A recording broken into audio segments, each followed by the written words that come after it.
આજે વહેલી સવારથી 4 વાગ્યે મંદિરના દ્વાર ખોલવામાં આવ્યા। સાંજે 8 વાગ્યા સુધી ભક્તો દર્શન કરી શકે તે પ્રકારનું આયોજન અહીં કરવામાં આવ્યું છે।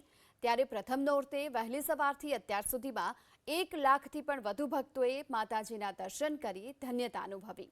મધ્યપ્રદેશ, રાજસ્થાન, મહારાષ્ટ્ર સહિત અન્ય રાજ્યોમાંથી પણ મોટી સંખ્યામાં ભક્તો મહાકાળી માતાજીના દર્શને આવી રહ્યા। પાવાગઢ તળેટીથી લઈ માચી સુધી ખાનગી વાહનોના પ્રવેશ પર પ્રતિબંધ મુકાયો છે, જેને લઈ એસટી વિભાગ 50 વધારાની બસ દોડાવી રહ્યું છે।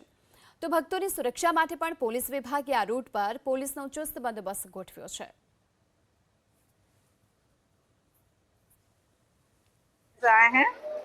गांव धोलका है, पोस्ट भाटी बोर्डा, जिला रतलाम है।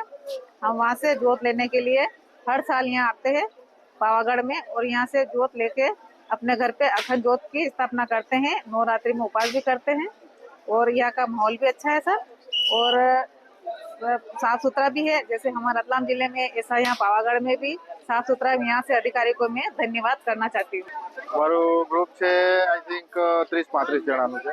અમે દર વર્ષે પહેલા નોરતે અહીંયા માતાજીના દર્શન આવીએ છીએ।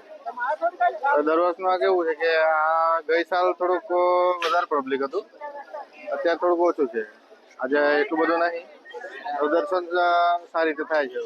યાત્રાળુઓ માતાજીના દર્શન કર્યા બાદ પોતાના ઘરે માતાજીનો ધરાવેલ પ્રસાદ લઈ જઈ શકે એના માટેની ખાસ સુવિધા કરી છે।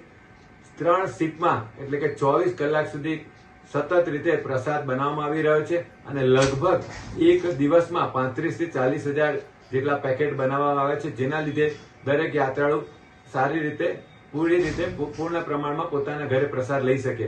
પાવાગઢ ખાતે આસો નવરાત્રીના બંદોબસ્ત નિમિત્તે 3 ડીવાયએસપી, 8 પીઆઈ, 40 પીએસઆઈ તથા 800 જેટલા અન્ય પોલીસ કર્મચારી રાઉન્ડ ધ ક્લોક ફરજ બજાવે છે, તથા કોઈ અનિચ્છનીય બનાવ ન બને તે માટે બીડીડીએસની ટીમ તથા સર્વેલન્સ સ્ક્વોડની ટીમ પણ તેમની રીતે સર્વેલન્સ કરે છે।